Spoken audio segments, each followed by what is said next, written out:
ಸಮಸ್ತ ಯೂಟ್ಯೂಬ್ ವಾಹಿನಿಯ ವೀಕ್ಷಕರಿಗೆ ನನ್ನ ನಮಸ್ಕಾರಗಳು. ವೀಕ್ಷಕರೇ, ಇಂದಿನ ಈ ಸಂಚಿಕೆಯಲ್ಲಿ ಒಂದು ವಶೀಕರಣ ತಂತ್ರವನ್ನು ನಾನು ನಿಮಗೆ ತಿಳಿಸ್ಕೊಡ್ತಾ ಇದ್ದೇನೆ. ಬಹಳ ಸುಲಭವಾದಂತಹ ಒಂದು ವಶೀಕರಣ ತಂತ್ರ ವೀಕ್ಷಕರೇ. ಈ ಒಂದು ವಶೀಕರಣವನ್ನು ಬಳಸಿಕೊಂಡು ಯಾರನ್ನ ಬೇಕಾದರೂ ಕೂಡ ನೀವು ಒಂದು ವಶೀಕರಣ ಸುಲಭ ಮಾರ್ಗದಲ್ಲಿ ಮಾಡ್ಕೋಬಹುದು. ಹೌದಾ, ಹಾಗಾದ್ರೆ ಯಾವ ರೀತಿಯ ಒಂದು ವಶೀಕರಣ ಮಾಡೋದು, ಹೇಗೆ ವಶೀಕರಣ ಮಾಡೋದು ಅಂತ ಪ್ರಶ್ನೆ ನಿಮ್ಮದಾಗಿದ್ರೆ ಅದಕ್ಕೆ ಉತ್ತರ ಈ ವಿಡಿಯೋದಲ್ಲಿದೆ. ವಿಡಿಯೋವನ್ನ ಕೊನೆ ತನಕ ನೋಡಿ. ನೀವೇನು ನಮ್ಮ ಯೂಟ್ಯೂಬ್ ಚಾನಲ್ಗೆ ಸಬ್ಸ್ಕ್ರೈಬ್ ಮಾಡ್ಕೊಂಡಿಲ್ಲ ಅಂದ್ರೆ ಈ ಕೂಡಲೇ ಸಬ್ಸ್ಕ್ರೈಬ್ ಮಾಡಿಕೊಂಡು ಪಕ್ಕದಲ್ಲಿರುವಂತಹ ಬೆಲ್ ಐಕಾನ್ ಕೂಡ ಕ್ಲಿಕ್ ಮಾಡಿಕೊಳ್ಳಿ. ಇದರಿಂದ ನಾವು ಮಾಡುವಂತಹ ವಿಡಿಯೋಗಳನ್ನ ಮೊದಲು ನೀವೇ ನೋಡಬಹುದು. ಹಾಗೆ ನಿಮ್ಮ ಜೀವನದಲ್ಲಿ ಯಾವುದೇ ರೀತಿಯಾದಂತಹ ಕಠಿಣ ಸಮಸ್ಯೆಗಳು ನಿಮ್ಮನ್ನ ಕಾಡ್ತಾ ಇದ್ರೆ ಸ್ಕ್ರೀನ್ ಮೇಲೆ ನಮ್ಮ ನಂಬರ್ ಬರ್ತಾ ಇದೆ, ಕರೆ ಮಾಡಿ. ಶೀಘ್ರದಲ್ಲೇ ಶತಸಿದ್ಧ ಶಾಶ್ವತ ಪರಿಹಾರ ಮಾಡಿಕೊಳ್ಳಲಾಗ್ತದೆ. ಹಾಗೇನೆ ಒಂದು ವಶೀಕರಣ ಮಾಡೋದಕ್ಕೆ ನಿಮಗೆ ಗೊತ್ತಾಗ್ಲಿಲ್ಲ ಅಂದ್ರೆ ಖಂಡಿತವಾಗ್ಲೂ ಕೂಡ ಕರೆ ಮಾಡಿ. ಒಂದು ವಶೀಕರಣ ಯಾವ ರೀತಿ ಮಾಡೋದು ಅಂತ ನಾನು ನಿಮಗೆ ತಿಳಿಸ್ಕೊಡ್ತೇನೆ. ಹಾಗಾದ್ರೆ ಬನ್ನಿ ಇಂದಿನ ಈ ಸಂಚಿಕೆಯನ್ನ ಪ್ರಾರಂಭಿಸೋಣ. ಮೊದಲಿಗೆ ಒಂದು ನಿಂಬೆ ಹಣ್ಣನ್ನ ನೀವು ತಗೋಬೇಕಾಗುತ್ತೆ. ಒಂದು ನಿಂಬೆ ಹಣ್ಣನ್ನ ತೆಗೆದುಕೊಂಡು ಆ ನಿಂಬೆ ಹಣ್ಣಿನ ಮೇಲೆ ನೀವು ಯಾರನ್ನ ವಶೀಕರಣ ಮಾಡ್ಕೋಬೇಕು ಅಂತ ಇರ್ತಾರಲ್ಲ ಅವರ ಹೆಸರನ್ನ ಬರ್ಕೋಬೇಕಾಗುತ್ತೆ ವೀಕ್ಷಕರೇ. ಅವರ ಹೆಸರನ್ನ ಈ ಒಂದು ನಿಂಬೆ ಹಣ್ಣಿನ ಮೇಲೆ ಬರ್ಕೋಬೇಕಾಗುತ್ತೆ. ಈ ರೀತಿಯಾಗಿ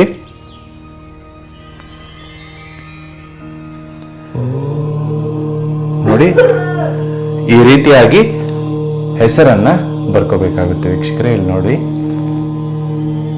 ಯಾವ ರೀತಿಯಾಗಿ ನಾನು ಇಲ್ಲಿ ಬರೆದಿದ್ದೀನಿ ಅಂತ. ಅವರ ಹೆಸರನ್ನ ಈ ರೀತಿಯಾಗಿ ಬರ್ಕೋಬೇಕಾಗುತ್ತೆ. ಆಯ್ತಲ್ಲ. ಈ ರೀತಿಯಾಗಿ ಬರೆದ ನಂತರದಲ್ಲಿ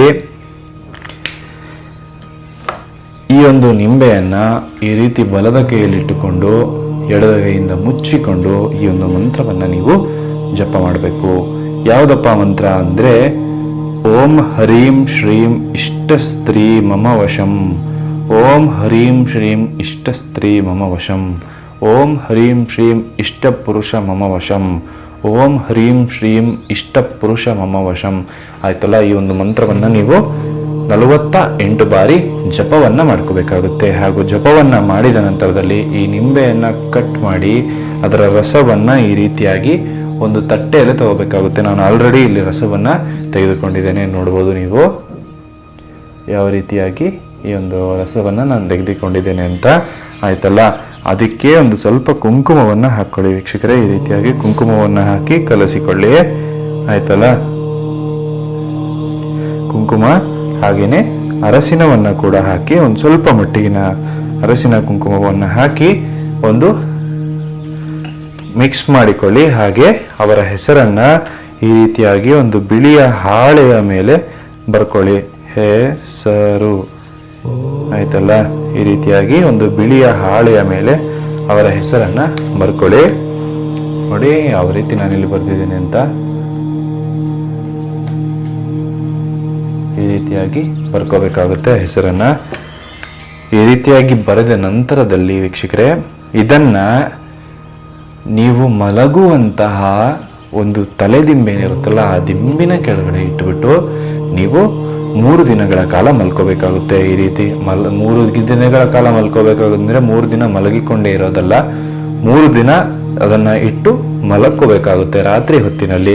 ಈ ರೀತಿಯಾಗಿ 3 ದಿನಗಳ ಕಾಲ ಮಾಡೋದ್ರಿಂದ ಖಂಡಿತವಾಗ್ಲೂ ಕೂಡ ಒಂದು ವಶೀಕರಣ ಮಾಡೋದಕ್ಕೆ ಸಾಧ್ಯವಾಗ್ತದೆ ವೀಕ್ಷಕರೇ. ವಶೀಕರಣ ಅನ್ನೋದು ಒಳ್ಳೆಯದು. ಅದನ್ನ ಯಾವುದೇ ರೀತಿಯಾದಂತಹ ಕೆಟ್ಟ ಕೆಲಸಗಳಿಗೆ ಉಪಯೋಗಿಸೋದಕ್ಕೆ ಹೋಗ್ಬೇಡಿ. ಕೇವಲ ಒಳ್ಳೆ ಕೆಲಸಗಳಿಗೆ ಮಾತ್ರ ಇದನ್ನ ಉಪಯೋಗಿಸಿ. ಆಯ್ತಲ್ಲ.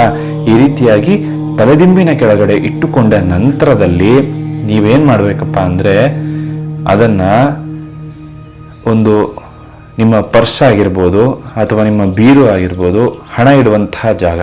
ಯಾಕಂದ್ರೆ ನೀವು ಯಾರನ್ನ ವಶೀಕರಣ ಮಾಡ್ಕೋಬೇಕು ಅಂತ ಇರ್ತಾರಲ್ಲ, ಹಣದ ಹಾಗೆ ಅವರು ನಿಮ್ಮ ಜೊತೆ ಸದಾ ಜೊತೆ ಇರಬೇಕು ಅನ್ನೋ ಕಾರಣಕ್ಕೋಸ್ಕರ ಒಂದು ಬೀರು ಆಗಿರ್ಬೋದು, ಒಂದು ಗೋದ್ರೇಜ್ ಆಗಿರ್ಬೋದು ಅಥವಾ ಒಂದು ಪರ್ಸ್ ಆಗಿರ್ಬೋದು, ಅದರಲ್ಲಿ ಈ ಚೀಟಿಯನ್ನ ಮಾಡಿಸಿಬಿಟ್ಟು ಇಟ್ಟುಕೊಳ್ಳಿ. ಈ ರೀತಿಯಾಗಿ ಇಟ್ಕೊಳ್ಳೋದ್ರಿಂದ 3 ದಿನ ಆದ ನಂತರದಲ್ಲಿ ಖಂಡಿತವಾಗ್ಲೂ ಅವರು ನಿಮ್ಮ ಜೊತೆನೇ ಇರ್ತಾರೆ, ನಿಮ್ಮನ್ನ ಬಿಟ್ಟು ಎಲ್ಲೂ ಹೋಗೋದಿಲ್ಲ ವೀಕ್ಷಕರೇ. ಈ ರೀತಿಯಾಗಿ ಸುಲಭ ಮಾರ್ಗದಲ್ಲಿ ಒಂದು ವಶೀಕರಣವನ್ನ ನೀವು ಮಾಡ್ಕೋಬಹುದು. ಆಯ್ತಲ್ಲ. ಈ ಒಂದು ವಶೀಕರಣ ಮಾಡೋದಕ್ಕೆ ನಿಮಗೆ ಗೊತ್ತಾಗ್ಲಿಲ್ಲ ಅಂದ್ರೆ ಖಂಡಿತವಾಗ್ಲೂ ಕೂಡ ನಮ್ಗೆ ಕರೆ ಮಾಡಿ ಒಂದು ವಶೀಕರಣ ಯಾವ ರೀತಿ ಮಾಡೋದು ಅಂತ ನಾನು ನಿಮ್ಗೆ ತಿಳಿಸ್ಕೊಡ್ತೇನೆ. ಹಾಗೇನೆ ವಶೀಕರಣ ಯಂತ್ರವನ್ನ ಕೂಡ ನಾನು ನಿಮಗೆ ಕಳಿಸ್ಕೊಡ್ತೇನೆ.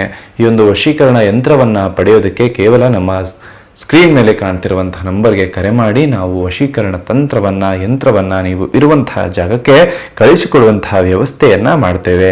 ಆಯ್ತಲ್ಲ ವೀಕ್ಷಕರೇ? ಹಾಗೇನೆ ಈ ವಿಡಿಯೋ ನಿಮಗೆ ಇಷ್ಟವಾಗಿದ್ದಲ್ಲಿ ನಿಮ್ಮ ಅನಿಸಿಕೆ ಅಭಿಪ್ರಾಯಗಳನ್ನು ಕಮೆಂಟ್ ಬಾಕ್ಸ್ನಲ್ಲಿ ತಿಳಿಸಿ. ಎಲ್ಲರಿಗೂ ಉತ್ತರಿಸುವ ಪ್ರಯತ್ನವನ್ನ ನಾನು ಮಾಡ್ತೇನೆ. ಹಾಗೆ ನೀವಿನ್ನು ನಮ್ಮ ಯೂಟ್ಯೂಬ್ ಚಾನಲ್ಗೆ ಸಬ್ಸ್ಕ್ರೈಬ್ ಮಾಡಿಲ್ಲ ಅಂದರೆ ಈ ಕೂಡಲೇ ಸಬ್ಸ್ಕ್ರೈಬ್ ಮಾಡಿಕೊಂಡು ಪಕ್ಕದಲ್ಲಿರುವಂತಹ ಬೆಲ್ ಐಕಾನ್ ಕೂಡ ಕ್ಲಿಕ್ ಮಾಡಿಕೊಳ್ಳಿ. ಇದರಿಂದ ನಾವು ಮಾಡುವಂತಹ ವಿಡಿಯೋಗಳನ್ನು ಮೊದಲು ನೀವೇ ನೋಡ್ಬೋದು. ಎಲ್ಲರಿಗೂ ಒಳ್ಳೆಯದಾಗಲಿ, ಎಲ್ಲರಿಗೂ ಶುಭವಾಗಲಿ ವೀಕ್ಷಕರೇ. ಸರ್ವೇ ಜನೋ ಸುಖಿನೋ ಭವಂತು.